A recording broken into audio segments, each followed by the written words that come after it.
Joining in. So what I was saying is you failed to launch because you stayed stuck in that mode. You still looking for constant, hey, thanks for joining in. You still looking for constant affirmation and confirmation, and you already heard, you already know. Let me turn this light down a little bit because it's a little bright. It's a little bright. I think that's better. Ooh, I don't got my backside to the camera. Anyway.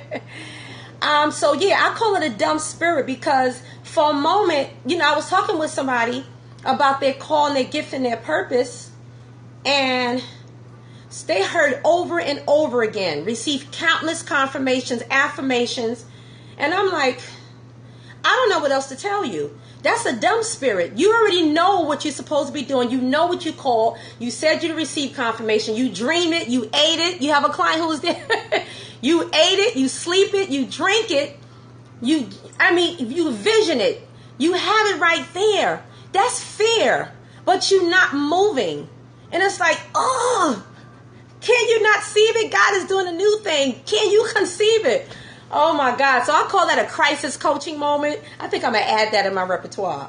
But yeah, I want to deal with that spirit because we need to come against all that. We need to cast all that stuff down because all it does is just hinder your growth. You don't move. You fail to launch. You don't step out into the deep. And what you have to do, I always talk about, you have to embrace the failure. You have to be willing. Any entrepreneur, anybody who started to do something they've never done before, you have to embrace the failures because it's a teaching moment. And you hear this a lot, but you do have to change your perspective. You have to change the way you see it. Don't see it as, oh, I'm going to fail and mess up. See it as, I may make some mistakes, but I'm going to learn on the way. And I think when you start thinking that way, you cast down a lot of that fear, a lot of that spirit of being unsure and insecure. Everybody have insecure moments. Everybody make mistakes. People fail. The most successful people tell you that they failed so many times. They might have had 5-10 different businesses until they got to the fit. But you know what?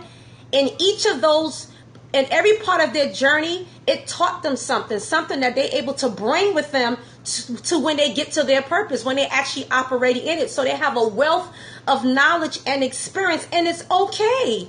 You are still here. It's okay.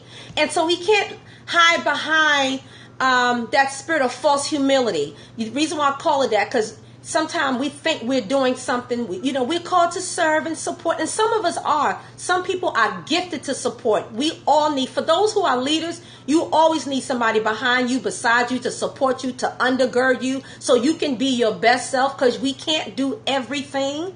And it's not even good to think you can do everything. That's when you fail, but that's unnecessary failure because you're not willing to let someone come alongside and help you. So there are those individuals who are anointed in that area, anointed to serve, and leaders serve too. But some of us know we are leaders, but we're hiding behind that support role. Oh, I'm just called to support. I'm not really a leader. You go forth. I'll be your secretary. I'll be this. And you know you got greatness, and you know you got so much more in you, but you won't step out on it. And so I'm talking to that individual. I'm talking to that individual who operate in that spirit, and it's come out of that. You have to rebuke yourself sometime. You got to cast down all those negative things. I do it to myself. Where's that coming from, Cheryl? Because there's sometimes you can be around people who talk that way all the time. And if you're not careful, you find yourself almost operating in that spirit. It's like, oh no, let's get rid of that, because that is not you. So I want you to be your best self. God wants you to be your best self, and you can only do that in Him. And anybody who walks with God knows that it's strictly a faith walk. Thanks for joining in. It's strictly a faith walk. You don't see everything. You're not going to know the end before the beginning. Only He knows that. It is the blind faith. It is stepping out and say, okay, God, you got me out here. What we going to do? That's awesome to me, because He can use you, because you'll forever be submissive to Him, to His leading. When He took Abraham out and said, I'm going to take you to a place I'm going to show you. That's scary. I'm going to show you. How about showing me now, so I can make an informed decision whether I want to go or not? God don't operate like that. So you want to flow with God, you're going to have to step out and you're going to have to do things. And everybody won't understand the reason why you're launching or the reason, because it's not by logic. God don't always, he don't operate in logic. Stepping out into the deep. Cast your net out into the deep. It don't make any sense. We've been out here fishing all night. There is nothing for us to catch. So that's the mentality we have to flow in. And I even wrote down a way that you can identify if this is you. Hey, Kendrick, if this is you, or you're not sure if this is you, I wrote down some ways that you can recognize. This is what I do with my counseling and coaching clients. Let me help you identify what that dumb spirit is, because you may operate in it and then don't want to admit it. But I've been there before. I've said, God, I remember when God was telling me, giving me information and giving me strategy about what type of ministry he has given me. And I was like, well, God, I don't know how and when, how to start, so I remember hearing that small, still voice. I know it sounds, you hear it all the time, but it's so true. He said, you know what to do. Evangelism. The same thing the disciples did. Spread the good news. The Spirit's going to do the drawing. I was like, oh yeah, that's right. So I felt like, okay, God, you're right.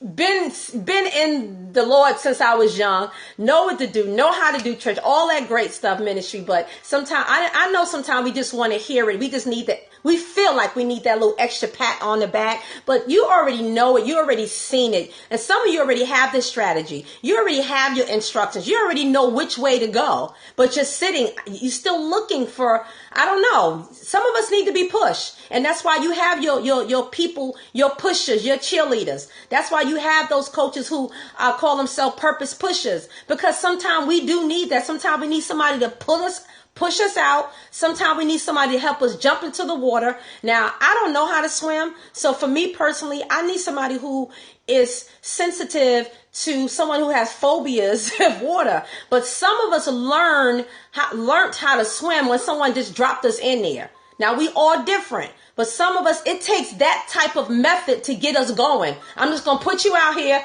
and you're going to be all right. You're going to be all right. So before I get to identifying, again, this is confrontational, so because I'm dealing with that type of spirit right now. You already know what to do. You eat it, you sleep it, you think it, you dream it. It comes out of your mouth. Everybody hears it all the time when you speak it all the time. It's like you're always saying it's a theme that follows you, or you have your own theme sometime, whether you know it or not. Like a show that you watch and that theme song comes on, you already know, oh, that's the Cosby Show. I know what that is. I'm going to sit down and watch my show. There's something that follows you. Everybody else sees and they can identify it. All of a sudden, you can't identify it no more. And sometimes we go through trials and tribulations, and this is so real. And sometimes we feel like we forget, or we feel discouraged, or we start second guessing, like, oh, maybe that's not really my purpose. And that's a trick. That's a trick of the enemy to get you to start feeling, you second guessing. Now you unsure. When you had it, you knew what you was purposed to do. And you had, like I said, you got everything ready. You got a plan. You wrote it down. You made it plain. But sometimes life situations, calamities come. And it comes sometimes to try to discourage you. Or it comes, but while you're in it, you become discouraged. And because it's taken a long time, and I'm talking about something I know about and I have experienced myself, it's taken so long, you start to say, well, maybe I didn't hear right. Maybe that was just my imagination, just a good wish, and so now you're starting to talk defeat. It's coming out of your mouth. That's the stuff you got to rebuke. That's the stuff you got to cast down. It is that's just nothing but a lie. And it's to just deter you from your path, from your purpose. So we can't walk and operate. That's why you got to be around some folks who going to continue to speak forth in you. And those who do see your purpose, they can continue to speak it over you when you're at that place where you feel like you no longer can speak it yourself, and they constantly remind you of your purpose. It's like a film or something, a credit that keeps coming up. It keeps coming in your face, and you can't move away from it. Everywhere you go, it comes out of you. It spews out of you. So I want this to encourage somebody tonight who feels discouraged, number one, who feels like giving up. It's too much. It's taking too long. Everybody else seems like they're moving forward. Been there, done that. They stepping into their stuff. Don't fall for it. Don't fall for it. Don't fall for it. So you receive your instruction. You got all this stuff. It's called out. People even call it out when they see you. Let me tell you, God will send you support. He sent Moses, Aaron, and he sent Elijah, Elishas. He will send you some Aarons and Elishas to come along your side and help you bring forth that purpose, step into that purpose and that vision that God has given you. So no more excuses. This is confrontation. No more excuses. Come out of that. Sometimes you can't be patted on the back, or you can't always have somebody rub you. Sometimes you need to hear it straight and plain. Come out of that place. Step out of that. I'm snatching you out of that right now so you can walk in your own authority, the authority that has been given to you, and move forward. Move forward. So how to recognize that dumb spirit? Sometimes it looks bipolarish. I make up words. Bipolarish and schizo. Bipolar, you're up and down with it. 1 week, you on fire. I'm ready. I know what my purpose is. I'm going to go ahead. I'm going to execute this here. I wrote it down, made it plain. Next week, I don't really know. Or because you see somebody else doing what you're doing, now you start comparing yourself. That's another thing. Well, somebody's already doing that. So maybe I need to change my mission, my message to the world. Don't do that, because there's a particular people, there's a particular nation that is assigned for you to coach, to counsel, to minister to serve, whatever it is that you do. There's a particular people just for you that you can reach. This world is so big. There's so much work to be done. There's so much service to be done and completed. So don't even fall for that neither. So you can't be wayward. You can't be hot or cold. I mean, God don't even like that. You either hot or you're cold. When you lukewarm, I don't know what you are. I don't know if you're warm. I don't know if you're cold. I can understand. That's like, I don't know what that. I don't know what to do with that. You're for me or you're against me. I got to know whose side you're on. So that's not a good place to stay. You're wavering. You're back and forth. You're like the Bible talks about, a wave tossed to and fro. That's not good. You'll be stuck in that place and you can't move. The other way is the amnesia. Now all of a sudden you forgot, like I said, and it may be a trial you go through and it throw you off. We go through those seasons. It throws you completely off. Something unexpected comes along or occurs and happens, and now all of a sudden you forgot. You got amnesia. I don't know. I wonder if that's another lie. Don't fall for that neither. Another one.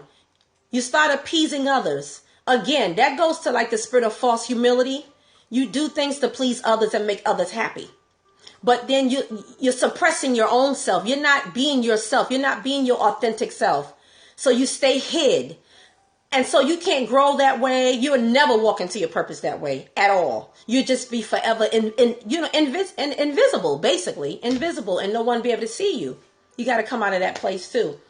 You keep looking, and I already mentioned this, you keep looking for affirmation and confirmation. You keep looking for somebody to tell you who you are, what your purpose is, and you already know what it is. And you got to stop doing that too. Because sometimes folks may tell you the wrong stuff and tell you what they think your purpose should be. That's why you have to know for yourself and stand on it. I don't care how long it takes. I told somebody today, I am not giving up. It looks crazy or whatever the case is, or maybe taking a little longer than I expected, but I can't. Literally, the only thing that keeps me motivated and going is my vision. It is everything that I've seen and I've eaten and I dreamt about and I slept on and that I visualize all the time. That is the thing that gives me breath. It keeps me going because I want to see what the end is going to be. I want to see the end of it all. I'm like, wow, I want to look at it and see it and laugh at the devil's face. That's what I want to do because I see this ugly. I was talking to somebody the other day. They asked me, how do you go on? How do you deal with all these things? Because she said she kind of gleans from me and get inspired by how I deal, or how I cope with things, or how I move on, and how I make lemonade out of lemons and all that great stuff. And I kind of went back to my childhood. So I'm not going to go there now, but how I've developed that type of mentality and strength. And it's not just me, I got some traits from my mother and people in my family, but I also have a spiritual inheritance from the Father. So, and I told her that's just the truth. It may sound corny, but that's my truth. And so I see the glass half full, and I have a vision. It is so true. Without a vision, people do perish. You're just non-existent. You're just existing, actually. But because I have vision, it gives me power. It gives me adrenaline. It keeps me going. I'm like, I want to see this. And I was telling her that I hate the devil. I said, I pictured this ugly looking creature sitting in a corner throwing dots. I'm going to see if this going to get her. Let me see if I can hit her right here. This going to stop her. And so for me, that works because I'm like, oh, no, devil. No. Oh, no, you're not stopping me. You are a liar. I'm going to have the last laugh, not you. And I said, for me, that's what pushes me. Because I've been through so many trials and tribulations where it seemed like this wasn't going to happen. Or them self-defeated thoughts. Give up. Stop it. Just pack it all up. I did not listen to those voices. I cast them down and said, no. We're going to see the end of this. It's going to be marvelous. It's going to be wonderful. There are people that needs to hear whatever God has deposited in me. There's a nation of people that I am assigned to. There are people that need to be healed, delivered, and set free. And I have to be here to do it. So you're not stopping this show. So I just spit it right back at them and look. I'm walking in my authority. This too shall pass. Whatever the season is that looks like it's hindering you, and this too shall pass. Next point. Next thing that you can kind of recognize when you dealing in that insecurity, that spirit that just want to get you to give up, is you keep. Oh, I already did that. Basically, keep hiding behind others. You get behind other people's visions and dreams, what they're doing as they go forth. You just kind of go along and undergird them and hide you. And it's funny though, because you can't hide from God. So he'll use that same individual that you're hiding behind, and they'll turn around and they'll rebuke you and say, no, you need to be in your place. Mm-hmm. You can't even help me if you're not operating in your own place, because you'll be out of order. You're dysfunctional. So that's not good neither. The last thing is I got vision and assisting. And that's basically the same thing. You under somebody else's vision, you always find yourself in this place of just assisting others, and you'll never feel fulfilled like that. You'll be forever empty. There's so many people in the grave that never got to operate in any of their gifts, any of their talents, any of their purpose at all. Just do it. Just step out and do it. Know that God will send people alongside you. He will always align you with somebody who's doing exactly what it is or what he called you to do. They have the same, you have a unique way that God will use you, but they have the same gift or the same anointing or the same purpose, very similar to yours. And he will align you with that individual. And then you'll be able to get the aha moments like, okay, all right, God, I see why you put us together. I see why I've hooked up with this individual. I see it now. But you can't see clearly until you're willing to submit and allow him to move you forward and to use you. So come out of that dumb spirit. Stop acting like you don't know what it is you are supposed to be doing. You know exactly. And this is, like I said, it's not for everybody, but this is to the individual who know exactly what it is you're supposed to be doing. You know what your message is. You already know what your mission is in this world. And all you need to do is just keep speaking it out of your mouth and walk into it. And that's it. And watch God do the rest. Watch God have his way. That's all I got to say. That is it really tonight. So thanks everybody for joining, and you have a wonderful night. You be blessed, and I'll see you again. Bye-bye. And thanks for